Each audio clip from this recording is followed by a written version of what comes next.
오늘 같이 은혜 받으실 하나님 말씀은 누가복음 17장 11절부터 19절까지 있는 말씀을 함께 보도록 합니다. 지난주에 이어서 우리가 오늘은 한 문둥병자의 나병 환자의 믿음에 관해서 함께 이야기해 볼까 합니다. 정말로 믿음이 필요한 때에 여러분 우리가 하나님을 속이는 자, 하나님 앞에 또한 믿음이 있는 척하는 자가 아니라 진짜 여러분 믿음으로 살아갈 수 있는 우리 모두가 되기를 주님의 이름으로 축원드리겠습니다. 예수께서 예루살렘으로 가실 때에 사마리아와 갈릴리 사이로 지나가시다가 한 마을에 들어가시니 나병 환자 10명이 예수를 만나 멀리 서서 소리를 높여 이르되 예수 선생님이여 우리를 불쌍히 여기소서 하거늘 보시고 이르시되 가서 제사장들에게 너희 몸을 보이라 하셨더니 그들이 가다가 깨끗함을 받은지라. 그 중에 한 사람이 자기가 나은 것을 보고 큰 소리로 하나님께 영광을 돌리며 돌아와 예수의 발 아래에 엎드려 감사하니 그는 사마리아 사람이라. 예수께서 대답하여 이르시되 10사람이 다 깨끗함을 받지 아니하였느냐? 그 9은 어디 있느냐? 이 이방인 외에는 하나님께 영광을 돌리러 돌아온 자가 없느냐 하시고 그에게 이르시되 일어나 가라 내 믿음이 너를 구원하였느니라 하시더라. 아멘. 우리 앞뒤자 우리 인사합시다. 주님의 이름으로 사랑합니다. 주님의 이름으로 사랑합니다. 어느 때보다도 믿음이 드러나는 때이고 어느 때보다도 그 믿음의 실제를 보는 때를 우리가 겪고 있습니다.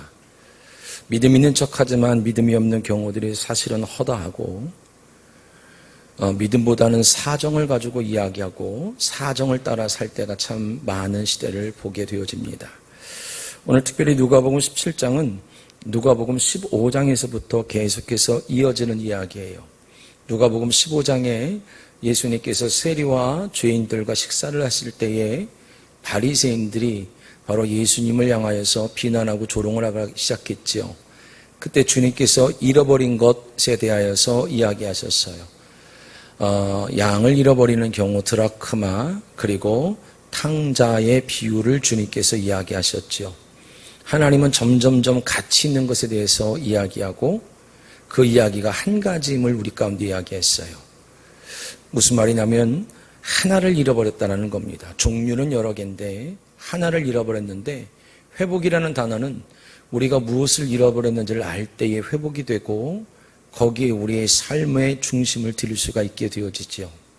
많은 사람들이 여전히 돈을 잃어버렸다고 생각하니까 돈 벌이에는 굉장히 신경을 쓰지만 돈을 모으려고는 애를 쓰지만 그런 과정 속에서 하나님을 잃어버렸다는 생각은 추후도 안 해봅니다. 왜냐하면 그게 하나님의 뜻이냐를 물어볼 때는 이야기를 안 해요. 그런데 자기의 사정을 가지고 나는 그래도 이만큼이나 믿음 생활을 그동안 했다라고 말하지요. 마치 누구처럼 그러냐면 생명이 없는 바리새인과 서기관들처럼 하나님의 뜻을 물어보는데 자기가 한 일을 이야기를 해요. 여러분 신앙생활은 내가 해놓은 일에다가 의미를 두는 것이 아니라 아버지의 뜻, 그 아버지의 뜻을 음성이라 그래요. 하나님의 음성. 거기에 더 큰 가치가 있고 그 음성을 듣지 못한다는 것은 생명이 없는 종교인반이 안 된다는 것을 성경은 우리 가운데 이야기하지요. 그래서 많은 것들을 점점점 가치 있는 것을 잃어버리는 과정을 겪게도 해요. 지금은 작은 걸 잃어버렸다고 생각해서 그걸 찾으려고 애를 쓰지만 하나님은 더 큰 것을 잃어버리게 할 것이고 더 큰 걸 계속 잃어버리게 하실 것이지요. 왜냐하면 하나님께서 사람으로 고생하며 근심하시게 하심이 본심이 아니라 그들이 우리가 잃어버린 것이 내가 모아놨던 것이나 아니면 여러분 동전이나 가정이 아니라 하나님을 진짜 잃어버려서 내 삶이 이렇게 곤고함이 왔다라는 것을 깨달을 때까지 하나님은 그 구원하기로 작정한 자들에게 그 길을 걷게 하신다는 겁니다. 환난과 곤고가 어디서 오느냐? 로마서 2장 9절을 보면 한번 볼까요? 로마서 2장 9절을 보게 되어지면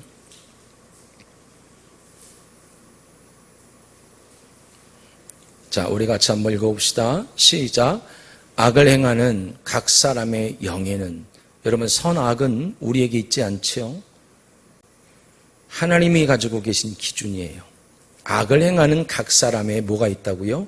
영이 있습니다. 하나님의 뜻대로 살지 못하는 데는 사정이 있는 게 아니라, 그럴 수밖에 없는 이유가 있는 것이 아니라 그렇게 살게 만드는 영이 있는 거지요. 그들의 뭐가 있다고 그러죠? 환난과 곤고가 있으리니. 그래서 하나님의 영이 있어야 될 사람에게 하나님의 영이 없을 때 나타나는 특징이 바로 허랑방탕, 세상 사람들과 똑같은 삶을 살게 되어져요. 형식적으로는 교회를 다니고 직분을 갖고 있고 안수 집사, 장로. 그런데 삶은 하나님의 뜻이 아니라 사정을 따라 살게 됩니다. 그렇게 살게 만드는 영이 있는 것이고, 하나님은 그렇게 그들을 포기할 수 없어서 하나님은 계속해서 더 가치 있는 것, 더 가치 있는 것을 계속 잃어버리는 여러 가지 과정들을 통해서 얘기하지만, 하나님 편에서는 하나를 잃어버렸음을, 아버지를 잃어버렸음을, 바로 하나님께서는 그 과정을 깨닫게 하는 것이 바로 탕자의 이야기였지요. 같은 집에 있으나 아버지가 보기에는 내 자식이 아니었던 거예요. 왜냐하면 아버지의 뜻대로 살질 않거든요. 늘 자기의 사정, 자기의 옳은 소견, 자기의 깨달음 따라 살고 있는 그 아들이 유산을 달라고 하는데도 불구하고 줄 수밖에 없는, 그리고 그것을 가지고 허랑방탕하여 돼지 주업 열매를 먹는 사정이 올 때까지, 흉년이 들 때까지 하나님께서는 만물을 주장하시고 조성하셔서 그에게 아버지 집으로 돌아가야 된다라는 깨달음을 그에게 허락하시는 것이 바로 은혜였다라는 겁니다. 사랑하는 성도 여러분, 무엇을 지키고 싶고 무엇을 속이고 싶습니까? 하나님의 뜻, 여러분 우리는 그 하나님의 뜻이 가장 소중한 사람들이고, 하나님의 뜻을 따라 살 수 있도록 우리에게는 그 생명이 부어준 줄 믿습니다. 나의 사정, 내 옳은 소견, 그럴 수밖에 없는 이유는, 여러분 하나님은 인정을 따라 일하시는 분이 아니라 영을 따라 일하시는 분이에요.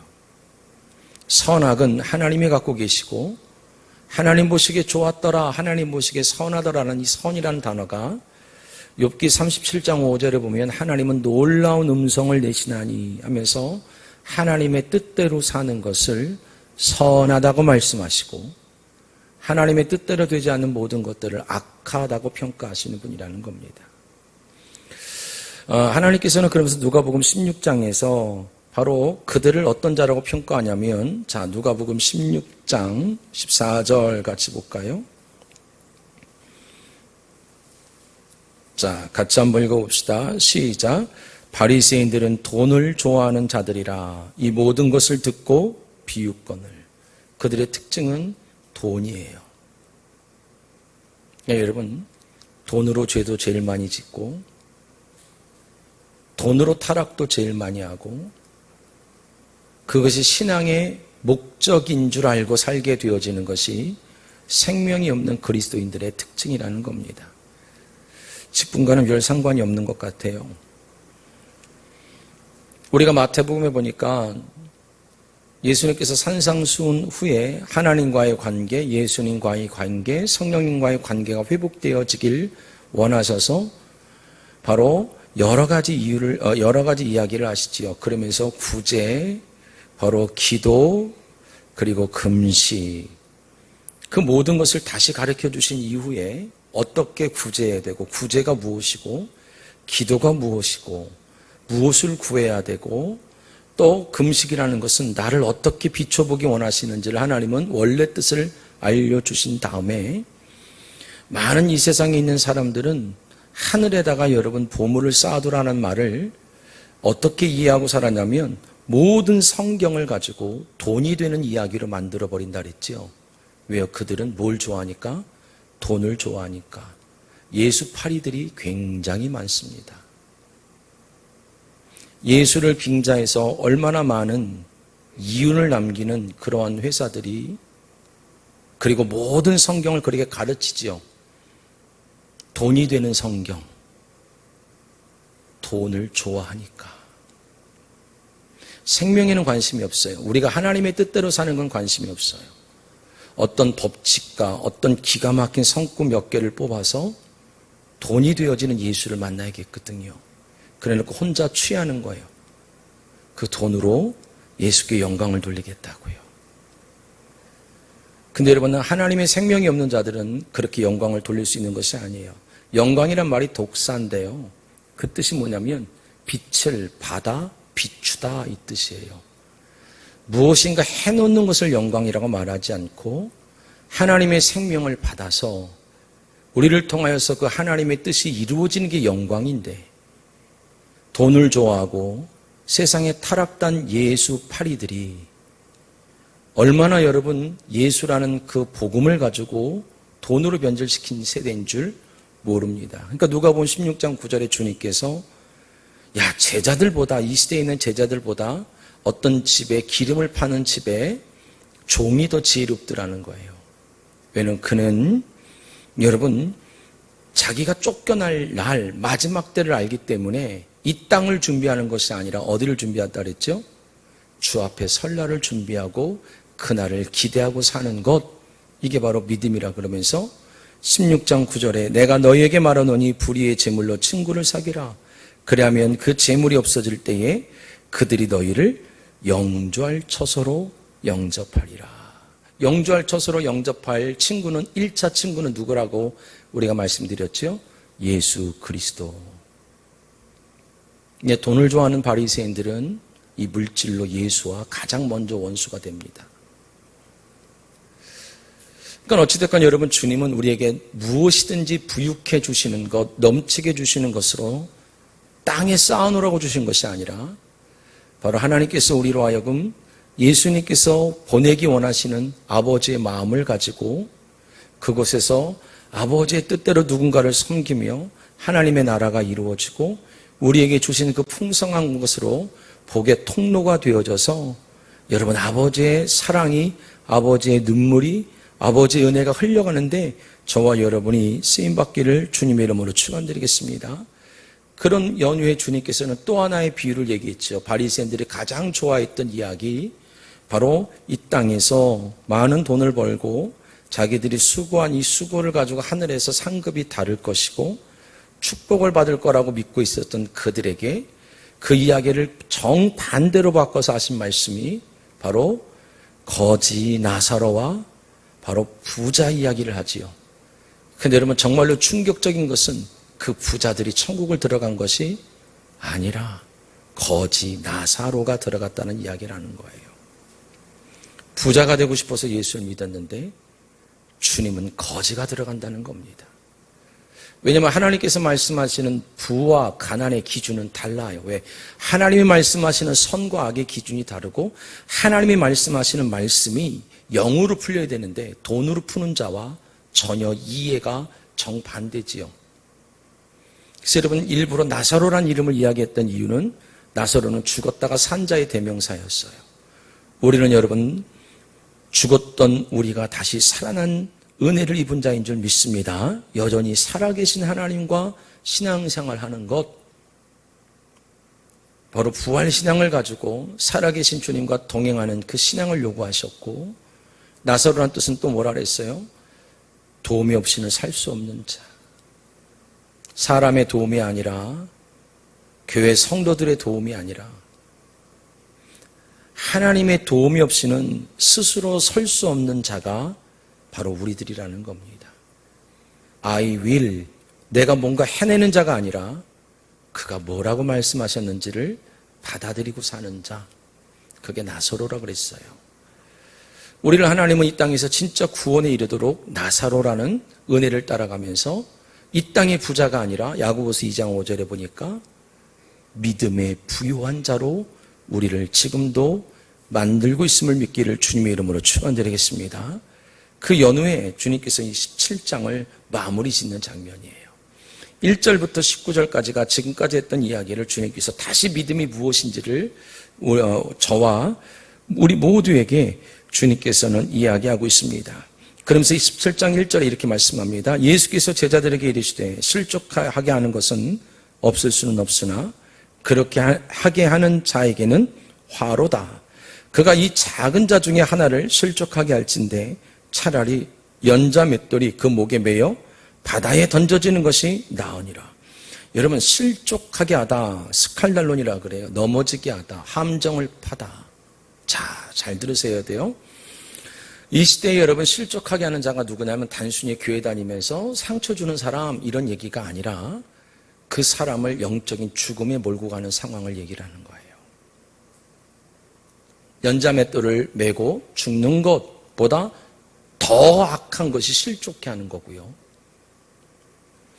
여러분, 주님께서는 그 이야기를 계속합니다. 그러면서 이 이야기를 어떻게 끌고 가시냐면 3절에 보니까 너희는 스스로 조심하라. 만일 내 형제가 죄를 범하거든 경고하고 회개하거든 용서하라. 만일 하루에 7번이라도 내게 죄를 짓고 7번 내게 돌아와 내가 회개하노라 하거든 너는 용서라 하시더라 하면서 주님께서는 실족해 한다라고 말하면서 어떤 이야기를 갖다가 덧붙이시냐면 용서라는 이야기를 하시는 거예요. 이 상처와 용서에 관한 이야기인가? 그게 아니라는 거예요. 왜냐하면 사람을 죽음에 이르도록 바로 웅덩이를 파고 끌고 가는 그러한 모습을 이야기하거든요. 주님께서는 지금 이 모습들을 통해서 가장 먼저는 우리가 죄에 대해서 먼저 경계하기 원하시는 거예요. 뭔가 실족되면 죽는 거구나. 또한 여러분, 우리는 용서할 수 있는 자격이 주어진 자가 아니라는 거죠. 우리가 사람을 용서할 수 있는 자격이 없어요. 왜냐하면 우리 또한 죄인이었기 때문에. 우리가 가판에서 의인이 된 것이 아니라 우리가 아직 죄인 되었을 때 그 예수 그리스도의 사랑으로 말미암아 의롭다 칭함을 받은 자라서 누군가를 용서할 수 있는 사람은 아니라는 것.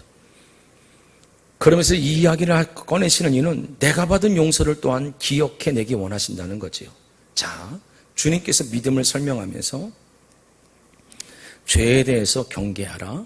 죄는 우리를 넘어지게 하고 죽게 되어진다. 그리고 우리가 받은 은혜에 대해서 기억하기 원하시는 게 용서에 관한 이야기였어요. 스스로 조심하라. 그러면서 주님께서 또 한 가지 말씀을 하신다면 제자들이라는 것은 율법에 의해서 자신을 다스리는 존재가 아니다라고 말씀하시는 거죠. 왜냐하면 우리가 용서받을 만해서 용서받은 사람이 없어요. 다시 말해서 우리가 뭔가 수고하고 애써서 열심히 했기 때문에 용서받은 사람은 없어요. 우리는 예수 그리스도에 의해 믿음이라는 것을 선물로 받게 되어졌고 용서를 받게 되어졌고 예수 그리스도에 의해 사는 것, 바로 이것이 우리 가운데 지금 대략 말하는 첫 번째 메시지라는 겁니다. 그런데 오늘 3절이 제일 중요한 이야기인 거예요. 주님께서는 3절에 지금 뭐라고 말하냐면 너희는 스스로 조심하라. 만일 내 형제가 죄를 범하거든 경고하고 회개하거든 용서하라. 여기에서 형제가 누구냐는 거예요. 자, 다시요. 주님은 우리한테 지금 가장 기본적으로 죄에 대해서 경계할 것을 스스로 또 넘어지지 마라. 근데 여러분, 다시 거꾸로 생각해 보면 죄가 뭐지요? 하나님과의 관계가 끊어진 생명으로 살지 않는 상태. 내가 받은 용서를 기억하라. 우리가 무엇인가 해냈기 때문에 용서를 받은 것이 아니라 하나님의 긍휼이 아니면, 하나님의 사랑이 아니면 살 수 없는 존재. 그리고 주님께서 또 한 가지 얘기하시는 게 바로 이 죄에 대해서, 용서에 대하여 우리는 스스로 또 용서할 수 있는 자가 아니라는 것. 왜냐하면 우리가 누군가를 자꾸 용서한다는 것은 선악의 기준을 여전히 누가 갖고 있는 거죠? 내가 갖고 있다라는 거예요. 우리는 선악의 기준을 갖고 있는 자가 아니라 하나님의 뜻만 가지고 사는 자예요. 할렐루야. 그러면 이 형제는 누구냐면 제가 조금 전에 10여 분 동안 이 말씀을 이어갔던 가장 큰 중요한 포인트가 이 형제는 바로 뭐냐면 탕자의 비유에서 얘기하시는 거예요. 탕자가 돌아왔지요. 탕자는 돌아왔을 때 여러분 율법에 앞서서 아버지가 먼저 끌어안아 버리셨어요. 율법에 의하면 신명기에 보면 21장 18절부터 보면 21절까지 보면 여러분 11장을 보면 이 아들은 돌로 쳐 죽어야 돼요. 근데 아버지는 이 아들이 율법으로 먼저 징계받거나 율법으로 누군가한테 죽임을 당하기 전에 아버지가 먼저 끌어안아 버리셨어요. 그리고 이는 죽었다가 산 자다라고 이야기하셨지요. 회개라는 것, 용서라는 것은 우리가 할 수 있는 것이 아니었어요. 왜냐하면 우리는 율법에 의해서 죽을 수밖에 없는 자이기 때문에. 그렇기 때문에 이제 여러분, 누가 율법을 어겼다고 말씀드렸냐면 아버지가 막 율법을 어긴 거지요. 그래서 이제 아버지가 여러분, 자기가 아들을 이 땅 가운데 내보내줘서 우리를 대신하여 우리를 대속하시고 죽으시고 부활하심으로 말미암아 우리는 율법에서 자유케 된 자가 된 줄 믿기를 축복합니다. 그래서 여러분, 선악을 갖고 사는 사람이 아니라 하나님의 뜻을 갖고 사는 사람으로 바뀌었어요. 아버지의 마음을 알았고 아버지의 진심을 알았고, 그것이 너무나 그리스도의 사랑이 우리를 강권해서 그 사랑 때문에 무엇인가 대가를 바라고 무엇인가 원해서 신앙생활하는 것이 아니라 무엇인가 목적을 이루고 이 땅에서 부자가 되고 얼마를 모으고 자본금을 모으고 하나님의 말씀을 전부 돈으로 바꿔서 스스로 내일을 준비하고 사는 자가 아니라 그 사랑이 너무나 감사하고 그 은혜에 감격되어져서 성령이 우리로 하여금 그 은혜를 따라 살 수 있도록, 아버지의 뜻을 따라 살 수 있도록 여러분, 우리를 만든 자인 줄 믿기를 주님 이름으로 축원드리겠습니다. 그런데 거기서 아버지를 능욕한 자가 나오지요. 아버지의 집에 있으나 여러분, 그 큰 형, 그렇게 돌아와서 잔치를 벌이고 있는 그때의 아버지한테 향하여서 아버지는 내게 해준 게 뭐가 있냐고 얘기를 하지요. 그 종들이 와서 권하여 들어가사라고 말하는데, 그 권하다는 말이 제가 어떤 말씀으로 얼마 전에 말씀드렸냐면 성령의 말씀, 성령의 음성. 그 큰아들은 성령의 권유를 받질 않아요. 오직 내가 한 것밖에. 그리고 선악을 여전히 내가 다 갖고 있어서 나는 그래도 저 사람보다 낫다라는 거예요. 여러분, 우리의 신앙의 기준은 하나님입니다. 하나님께 반응하고 사셔야 되는데 늘 사람에게 반응하고, 나는 그래도 저 사람보다 지금까지 열심히 일했고 나는 그 사람보다 지금까지 괜찮았다고 스스로를 여러분 취하고 사는 모습. 주님께서 지금 이 큰 형을 향하여서 다시 한번 말씀하는 거예요. 너는 스스로 조심하라. 만일 내 형제가 죄를 범하거든 경고하고 회개하거든 용서하라. 왜 그러냐면 그 형이 용서를 하고 말고의 자격이 없고 용서할 수 있는 능력도 없어요. 믿음이라는 것은, 용서라는 것을 따져서 믿음을 다시 설명한다면 용서는 우리가 할 수 있는 사람이 한 사람도 없습니다. 왜냐하면 우리 또한 용서받은 죄인이기 때문에. 우리 안에 얼마나 여러분 이 선악이 들어와 있냐면 참 너무나 안타까운 것은 여전히 옳고 그름이 내 안에 가득 차 있다라는 거예요. 우리가 여러분 예수의 이름으로 기도한다 그랬죠. 어제 제가 전사님들하고 오후에 무양시에서 매주 말씀을 묵상하는데, 요한복음에 보면 아주 충격적인 말이 나와요. 너희는 지금까지 내게 기도한 적이 없다 그래, 예수님이. 왜요? 예수의 이름으로 기도를 한 적이 없어요. 복음으로 기도한 적이 없다고요. 늘 바리새인들의 기도. 하나님, 나는 어느 집사보다 난 낫잖아요. 하나님, 나 지금 아픈데도 이렇게 수고하는 거 알잖아요. 나 가난했을 때도 헌신한 거 알잖아요. 누가복음 18장에 나오는 바리새인의 기도밖에 할 게 없다라는 거예요. 그래서 주님이 나는 지금까지 너희한테 기도를 들은 적이 없다고 딱 잡았대요. 여러분, 주님이 기도를 가르쳐주면서 마태복음 6장 8절에 너희 구할 것을 내가 안답니다. 이 말은 뭐냐면 너희에게 뭐가 지금 결핍이 있는지 안다는 거예요. 그래놓고 9절부터 가르쳐준 게 뭐죠? 주기도문. 진짜 너의 인생의 결핍은 건강이 아니라, 돈이 아니라, 자식이 아니라, 손주나 손녀의 건강이 아니라 너에게는 내가 없잖아. 진짜 여러분, 우리가 뭘 구해야 될지 모르고 살아요. 해놓은 일 위에 되게 해주세요 밖에 없다라는 거예요. 사랑하는 성도 여러분, 믿음이라는 건 아버지의 신실하심을 믿는 거예요. 큰형 입장에서는 그 아들이 돌아왔어요. 용서는 큰형의 몫이 아니지요. 아버지가 예수 그리스도를 통해서 하신 거예요. 그가 변화가 빠르든 변화가 느리든 큰형이 관여할 바가 아니에요. 누구의 신실하심이요? 아버지의 신실하심. 어떤 목사님이 그런 예화를 들더라고요. 자기네 부교육자 중에 아주 큰 사고가 났었대. 아주 유명한 사고래. 그래서 부교육자를 그만둬야겠다. 그만 내보내겠다라고 마음먹고 있는데 목사님이 1년 동안 휴직 그래놓고 그만두라고 하지 않고 기다려주더래요. 1년 후에 다시 그 부목사님을 다시 쓸 때 그 노회에 있는 목사님들이 물어봤대요. 많이 변했어? 바뀌었어? 그랬더니 그 목사님이 딱 한마디를 하더랍니다. 나는 그놈 안 믿어. 근데 왜 써요? 라고 물어봤대요. 나는 하나님을 믿어. 저놈을 고칠 것도 하나님이고 저놈을 용서하시는 것도 하나님이지. 내가 용서를 하고 말고 마음을 풀고 말고 빨리 변화가 되고 안 되고의 결정은 내가 할 수 있는 것도 아니고 내가 해서도 안 되는 부분이라는 걸 이야기하시더래요. 그게 그 목사님에게 이 말씀을 증거하고 복음을 깨닫는데 가장 중요한 한마디가 됐다라는 겁니다. 우리가 기도하는데 예수의 이름이 없어요. 여전히 바리새인들처럼 주님 나는 11조를 떼먹지 않고 드렸습니다. 나는 그때 어려운 가운데도 무엇인가 사놨습니다. 하나님 나는 힘든 가운데도 여전히 무엇을 했습니다.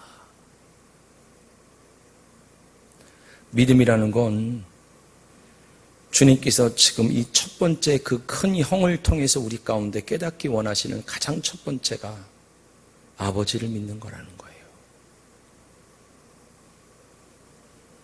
믿음은 하나님의 신실함을 믿는 겁니다.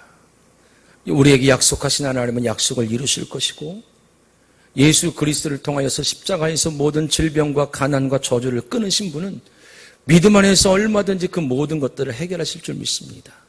믿음 안에서 여러분의 가족, 자녀들, 여러분의 삶 속에 있는 여러분 모든 사람들의 변화 또한 주님이 약속하셨다면 주님이 하실 겁니다.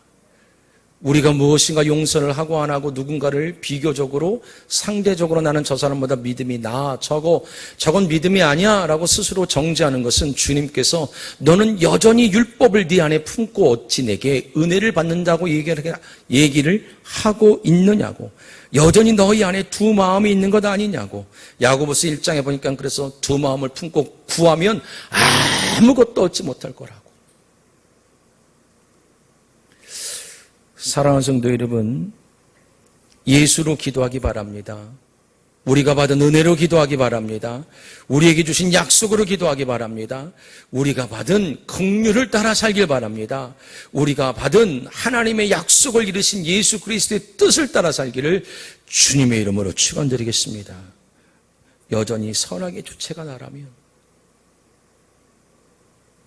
너무나 안타까운 거지요. 새로운 바리새인이 됐을지도 몰라요. 그래서 주님이 그 다음 절에 이어가는 게 5절에 보니까 사도들이 죽게 여짜되 우리에게 믿음을 더하소서. 그래도 여러분 사도들은 깨달았어요. 여기서 제자들은 예수를 따라오는 모든 사람을 지칭하고 사도는 12제자를 지칭하는 거예요. 이게 성품의 문제도 아니구나. 용서할 수 있고 없고의 문제가 아니구나. 내가 하나님을 믿고 안 믿고의 문제구나. 할렐루야. 믿음의 문제였어요. 사랑하는 성도 여러분.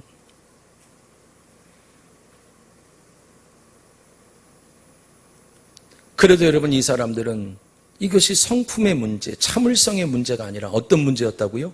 믿음의 문제. 그때 주님이 계속해서 말씀합니다. 6절에 보니까 주께서 이르시되 너희에게 겨자씨 한 알만한 믿음이 있었더라면 이 뽕나무도로 뿌리가 뽑혀 바다에 심결하였을 것이요 그것이 너희에게 순종하리라. 주님께서 갑자기 어떤 얘기를 하십니까? 바로 겨자씨 이야기를 해요. 크고 작고의 문제가 아니라 주님은 씨라는 건 제라라는 것을 표현하기 위한 건데 제라는 생명이에요. 지금 무슨 말씀을 하는 거예요? 제자들에게 너 그동안 믿음 있는 척 한 거 아니야?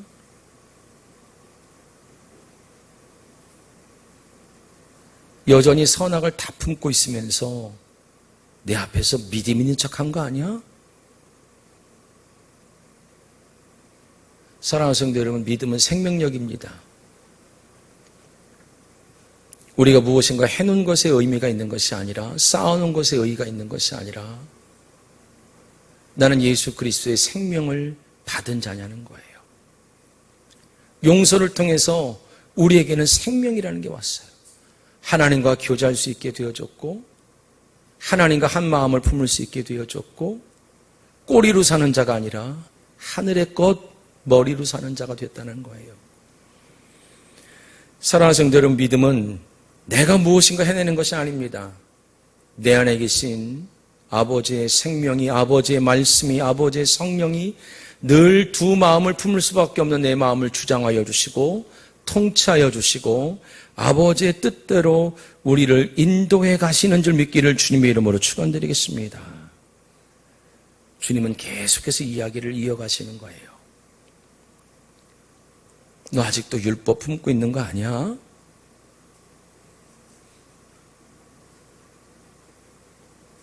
믿음은 어떤 행위가 아니라 그 속에 생명이 있느냐, 이게 문제인데, 야, 너 겨자씨만한 지금 믿음도 없는 거잖아 라고 좀 얘기하시는 거잖아요. 그럼 너 지금까지 믿음 있는 척 했던 거 아니야? 라고 주님은 다시 반문을 하시는 거예요. 사랑하는 성도 여러분, 성품의 문제, 자질의 문제가 아니에요. 우리가 어느 순간 너무나 오랫동안 속아버리는 거죠. 꼬리로. 이 세상이 물이라고 그랬지요. 샤마임에. 거기 하늘이 있다라는, 하늘은 거기 물이 있다라는 것인데, 이 세상은, 그래서 바다는 파랗지요. 뭐를 비추어서요? 하늘을 비추어서. 이 세상 속에 돈만 보이는 것이 아니라, 이 세상 속에 사람만 보이는 것이 아니라, 이 세상 속에 직업만 보이는 것이 아니라, 이 세상 속에 여러분 쾌락만 보이는 것이 아니라 하나님의 뜻이 보여주는 것이 바다예요. 이 세상이었다고요. 그러면 여러분, 내가 구원을 받은 자라면 하나님의 뜻대로 이 안에 계신 성령이 반응하실 것이고, 그것을 사도 바울은 인침받았다 그래요. 그게 구원의 증거거든요. 근데 우리가 어느 순간 생명력을 잃어버린 채 서운하고, 때로는 화나고, 때로는 답답하고, 감정, 혼적인 것밖에 없는, 때로는 그 사람을 통하여, 그 상황을 통하여, 지금 우리 가정의 형편을 통하여, 내 지금 이 어려움을 통하여 말씀하시는 하나님의 뜻에 이 바다에다 반응하는 것이 아니라, 하늘에 반응하는 것이 아니라, 바닷속에 너무나 살기 좋은 자로 여전히 남아있어서 기도는 하고 예배는 드리나 내 힘의 꼬리로 바둥바둥 어떻게 잘 키워내지? 어떻게 성공해보지? 어떻게 미천을 좀 마련해보지? 주님은 하나님의 사람들을 보내는 거예요. 우리를 뭐라 부르셨어요? 사랑하는 어부. 건져놓으라는 겁니다. 마음껏 파닥파닥하게.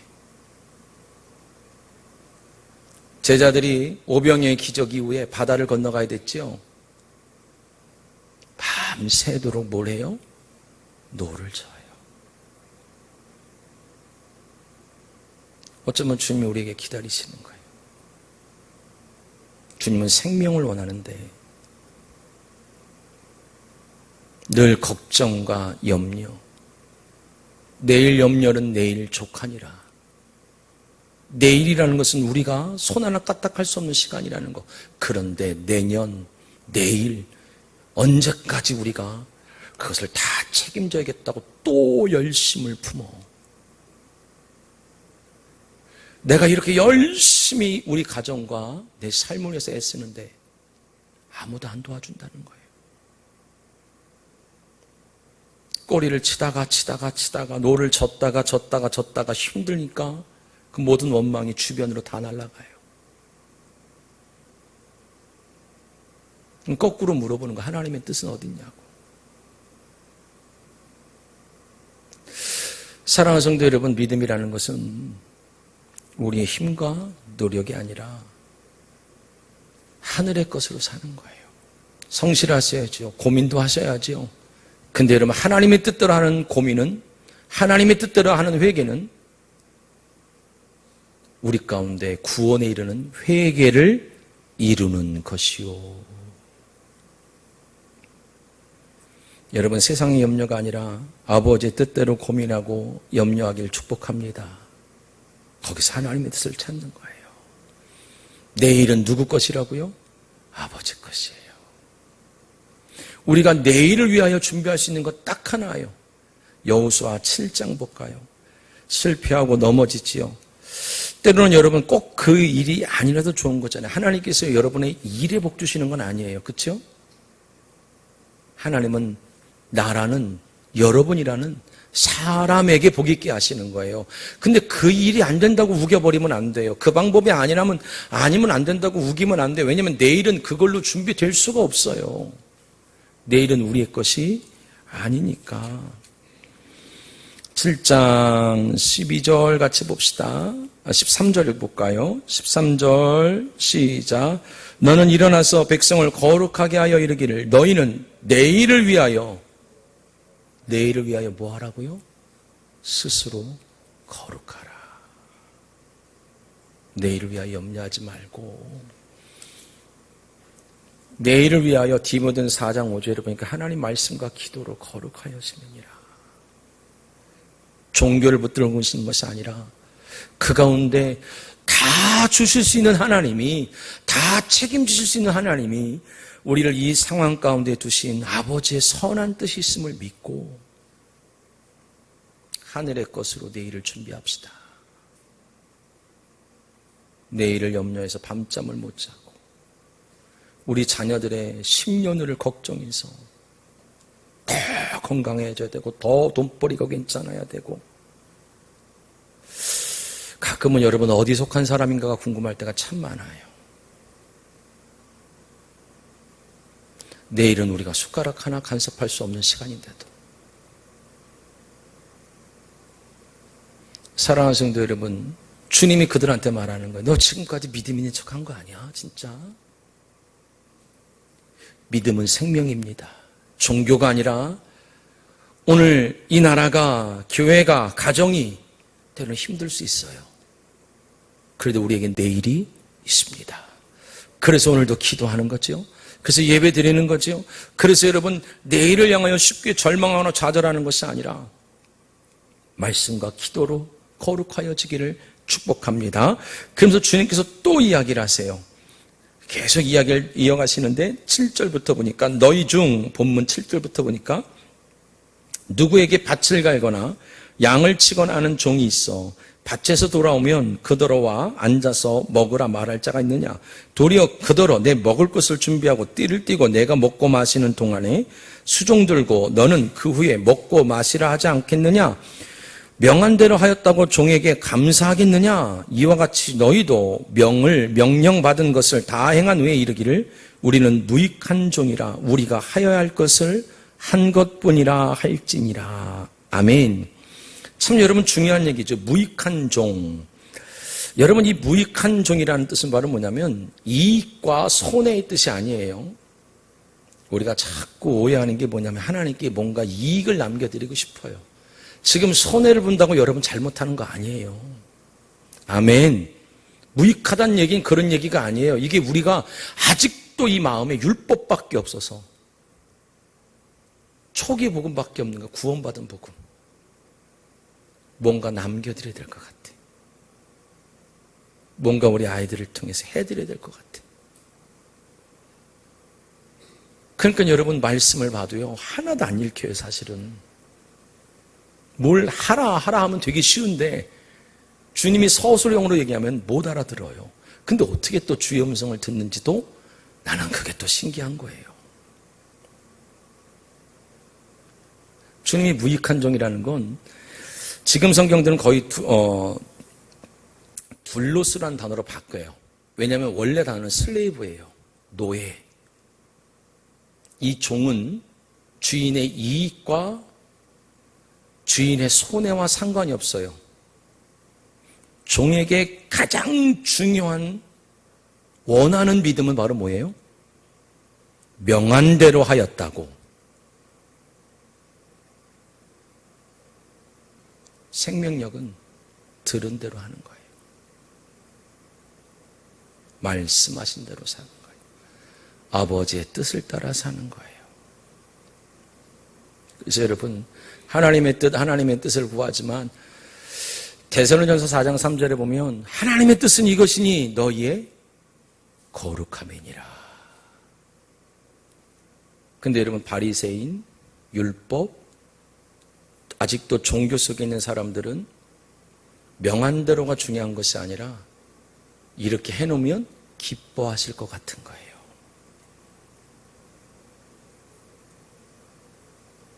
이렇게 하면 하나님 안 기뻐하세요, 목사님? 기뻐하시겠죠. 명한 것이라면.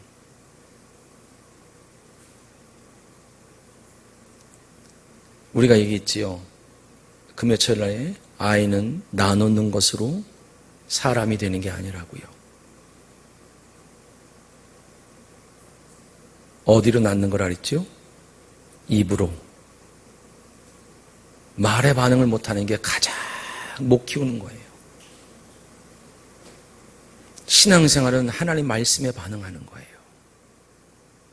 자녀들은 부모의 말에 반응하는 게 정상이고, 어른들의 말에 반응하는 게 정상이고, 선생님의 말에 반응하는 게 정상인데, 요즘은 아이들이 우상이 된 짓들이 너무나 많아서 반응을 안 하는 게 당연하게 여겨질 때도 참 많은 것 같아요. 근데 여러분, 예수님께서도 우리 가운데 우리를 어떻게 낳으셨다 그랬지요? 내가 오늘날 너를 내 말로 낳았다라는 거예요. 처음에는 여러분, 그리스도의 사랑에 강권해서 막 어떤 것도 다 기쁜 거예요. 하나님께 갖다 놓는 것도 기쁘고 뭐 섬기는 것도 기쁘고. 그런데 믿음이 자라나면은 짐작으로 하나님을 섬기는 것이 아니라 주님께서 그 생명은 자라나야 되는데, 자라남의 가장 큰 핵심이 바로 뭐냐면 명한 대로. 명한 대로 했으니까 당연히 여러분, 이 무익한 종은요, 자기가 뭘 해놨다고 상을 받을 게 없는 거예요. 나는 당연히 시킨 대로 한 사람뿐이니까, 내 안에서 말씀하신 대로 산 것뿐이니까, 지금 이익이 되든 손해가 되든 그렇게 사실은 가슴은 힘들겠지만 거기서 죄책감을 느끼거나 거기서 뭔가 잘못했다고 포기하거나 좌절하지 않기를 주님의 이름으로 축원드리겠어요. 나는 명한 대로 한 것뿐이니까요. 어제 그러더라고요. 이 이야기를 했더니 전사님이, 그러면 요한복음 2장에 가나온 잔치 가운데 빤히 물인 줄 알고 포도주를 갖다 줬던 그 종의 모습인가요? 맞아요. 책임을 지는 게 아니에요. 우리 안에 바리새인들, 종교의 특징이 책임을 지라 그래, 자꾸만. 책임을 진다는 건 누가 주인이라는 거예요? 여전히 내가 주인이지요. 그러니까 누가복음 7장에 여러분, 가장 여러분 믿음으로 칭찬받은 사람이 백부장이 나오지요. 그가 해놓은 일은 대단했어요. 성전을 막 여러 개를 지어줬으니까. 근데 그는 자기가 해놓은 일 때문에 복을 받는 게 아니라는 걸 알았어요. 그래서 여러분, 내 수하에 있는 내 종인데도 불구하고 내가 책임져야 될 것이 아니라는 걸 알았어요. 그래서 그가 주님께 고백했던 아주 유명한 고백이 있지 않습니까? 주여, 말씀만 하옵소서. 신앙은 우리가 책임지는 게 아니에요. 주님을 믿는 거예요. 하나님을 믿는 거예요. 그 믿는 믿음이 주여 다만 모르만 하옵소서, 말씀만 하옵소서. 우리에게 있는 여러분, 잘못된 의로움이 그거지요. 그냥 기뻐하실 거라고 생각을 하는 거예요. 하나님은 우상처럼 좋은 걸 갖다 놓고 많은 걸 갖다 놓는다고 기뻐하시는 게 아니었어요. 우리가 출애굽기 32장에 보니까 하나님을 오해했던 이스라엘 백성들이 산 밑에다가 송아지를 만들어 놓고 금 귀걸이를 빼서 소를 만들지요. 그리고 여기까지 인도하는 하나님이라고 춤을 춰요. 참 너무 안타까운 거예요. 자기가 믿는 하나님을 만들어버려요. 그리고 귀걸이를 뺐다는 것은 나는 그의 말을 청종하겠다고 말하자면 들을 수 없거든요. 느낌으로 이렇게 하면 기뻐하실 거야 라고 말하지만 그들은 결국 레위지파 율법에 의해서 3,000명이 죽게 되어지죠. 근데 여러분 그 하나도 하나님의 뜻을 몰랐던 베드로에게 사도행전 2장에 보니까 뭐가 임합니까? 여러분 불의 혀와 같은 하나님의 은혜가 임해요. 텅스라는데 단순히 혀를 말하는 것이 아니라 언어, 누구 뜻을 알게 됐어요? 하나님의 뜻을 아는 복음의 시대가 열려요. 그 무지했던 뭔가 글도 몰랐던 사람이 나가서 하나님의 뜻을 전하니까 3,000명이 여러분 살아서 주께로 돌아오는 거지요. 율법은 우리로 하여금 짐작해서 하나님을 섬기게 만들어요. 온갖 책임을 내가 다 짊어지고 내 몸이 부서지도록 해보겠다라는 거예요. 내 젊음이 다하도록 내 생애를 다하도록 한번 해보겠다는 거예요. 하나님 여기다가 복을 주소서. 근데 하나님이 기뻐하시는 건 그런 무시무시한 노력과 정성이 아니라 요한복음 8장 28절과 29절에 보니까 예수님은 평생 아버지가 기뻐하신 일만 했대요. 그 기뻐하신 일이 바로 뭐냐면 아버지께서 가르치신 대로만 했답니다. 사랑하는 성도 여러분, 믿음은 무익한 종이 되는 거예요. 할렐루야. 그랬더니 주님이 또 이제 이야기를 내려가시는 거예요. 그러면서 예수께서 예루살렘을 가실 때 11절에 보니까 사마리아와 갈릴리 사이로 지나갔을 때 10명의 문둥병자가 나옵니다. 그 당시 문둥병은 죄였어요. 저주였어요. 그렇죠? 그들이 여러분 예수께 나왔어요. 근데 주님이 뭐라고 말하냐면 멀리 서서 13절에 보니까 소리를 높여 이르시되 예수 선생님이 우리를 불쌍히 여기소서. 바리새인들은 뭐였어요? 스스로 옳다 여겼던 자들. 그렇죠? 누가복음 18장에 가서 주님은 어디죠? 16장에 그렇게 써 있나요? 그들을 하나님께서는 굉장히 신랄하게 이야기하세요. 스스로 자기들이 옳다고 여겼다라는 거예요. 근데 그들에 대해서 주님께서는 거꾸로 얘기하시는 거죠. 어딘지 제가 지금 못 찾겠는데 바리새인의 특징이 스스로 옳아요. 그러니까 사사기와 똑같지요. 하나님의 다스림을 받는 것이 아니라 소견에 옳은 대로. 근데 반대로 누가복음 18장에 보면 세리가 나오지요.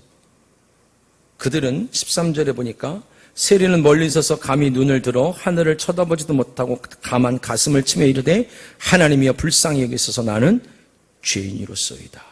주님이 근데 누가 더 의롭다 그랬죠? 14절에 보니까 내가 너희에게 이르노니 이에 저 바리새인이 아니고 이 사람이 의롭다 하심을 받고 그의 집으로 내려갔느니라. 우리가 무엇인가 해놨기 때문에 의롭다함을 받고 할 수 있는 자이기 때문에 의로움을 주신 게 아니라는 겁니다. 내가 누구인 줄 알았어요. 내가 어떤 죄인인 줄 알았어요. 그래서 누구의 은혜가 아니면 못 산다고요. 주님이 나를 긍휼히 여겨주지 않으면,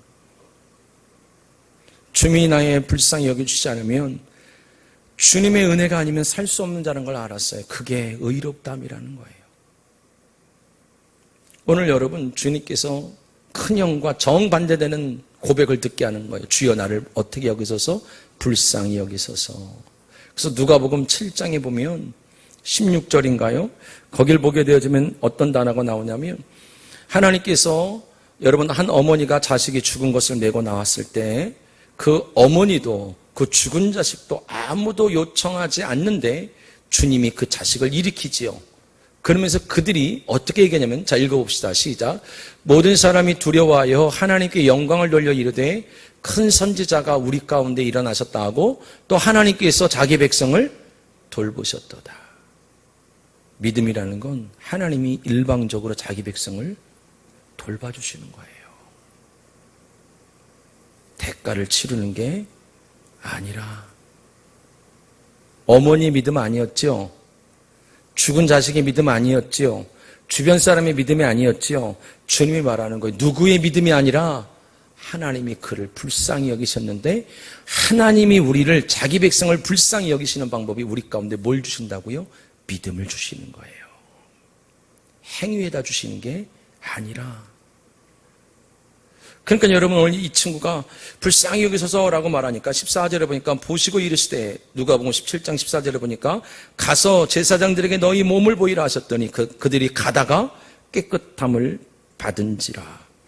여러분, 그들이 갔어요, 안 갔어요? 아직 안 갔어요. 가다가 깨끗함을 받았어요. 근데 주님이 아주 재미있는 얘기를 하는 거예요.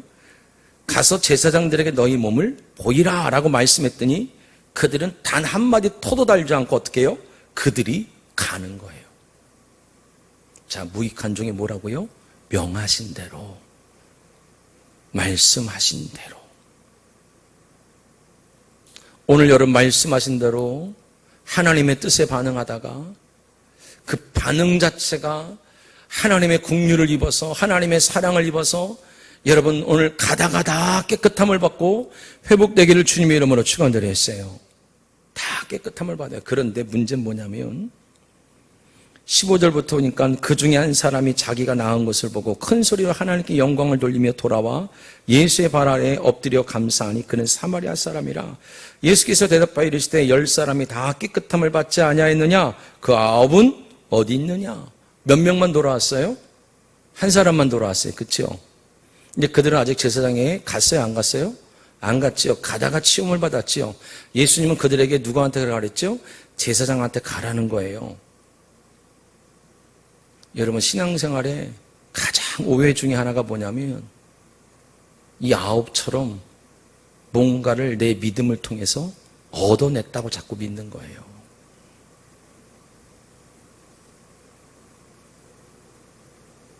믿음을 통해서 얻어내는 게 아니라 하나님이 우리를 어떻게 하셨다고요? 불쌍히 보신 거예요. 근데 왜 한 사람만 돌아왔을까요? 예수님이 누구한테 하라 그랬죠? 제사장. 한 사람만 누구를 알아본 거예요? 제사장을 알아본 거예요.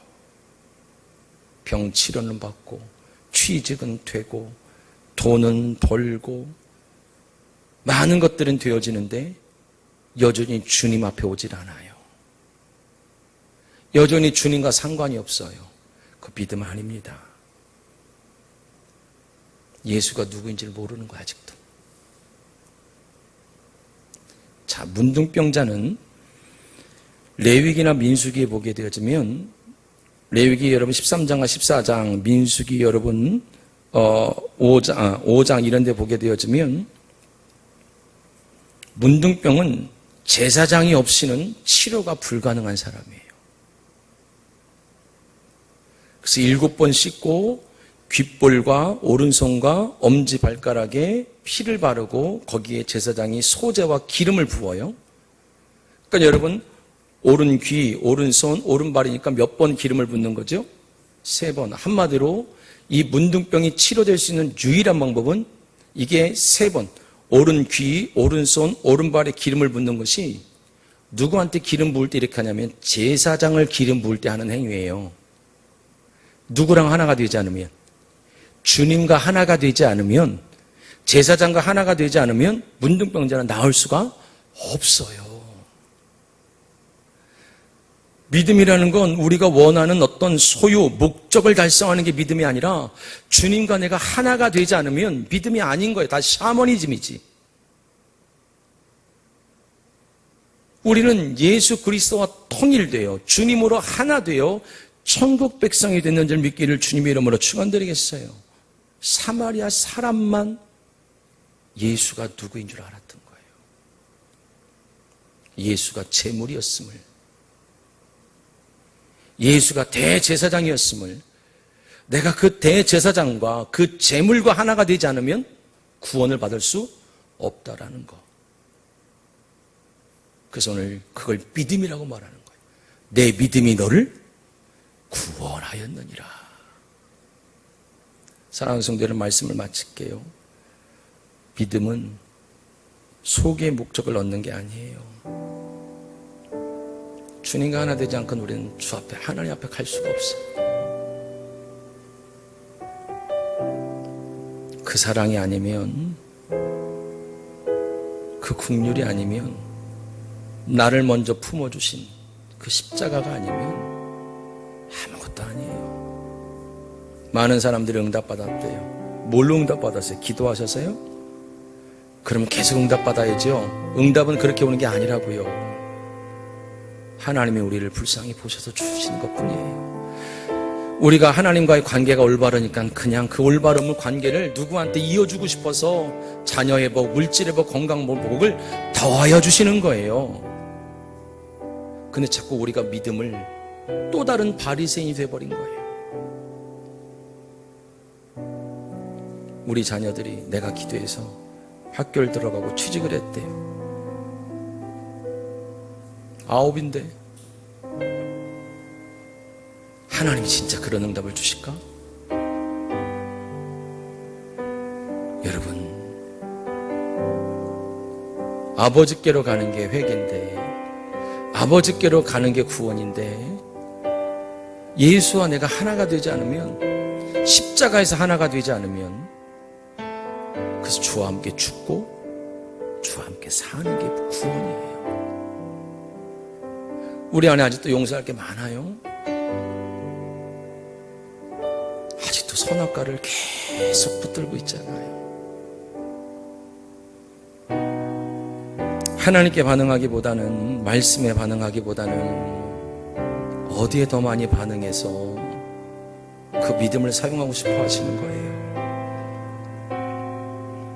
이익과 손해가 믿음의 양이 아니라 말씀하신 대로, 인도하시는 대로 살아가는 거예요. 그분이 누구인 줄 알고, 내가 받은 은혜가 무엇인 줄 알고, 내가 주님과 하나가 되어진 교회로 사는 것, 이게 믿음입니다. 세상 사람들은 조롱하죠. 교회 다니면서 뭔가 된 게 있냐고, 잘 된 게 있냐고. 또 그게 없으니까 더 열심을 내고 더 최선을 다해서 짐작해서 이거라도 해야 하나님이 우리 아들을 축복할 것 같고, 이거라도 해야 삶이 부유해질 것 같고, 남보다 못하고 남보다 성공해야 될 것 같고, 여전히 그것을 내일까지 책임지고, 하나님 내가 책임져야겠으니까 더 건강하게 해주세요. 책임져야겠으니까 더 돈을 주세요. 책임져야겠으니까 직장을 주세요. 책임져야겠으니까 하나님 나에게 뭘 주세요. 나는 너에게 기도를 받은 적이 한 번도 없단다. 너는 나에게 비나이다 될 때까지 했지. 사랑하는 성도 여러분, 내일은 아버지께 속한 겁니다. 우리가 우리의 손으로 어떤 것도 만질 수 없는 장소, 주님과 하나 되어진 그 사랑, 그 은혜 잘 회복해서 오늘에 좌절하지 말고 십자가에 이루신 모래, 그 모래를 끌어다가, 십자가에서 이루신 그 사랑을 끌어다가 내일이 완성되기를 주님의 이름으로 축원드리겠습니다. 기도합시다.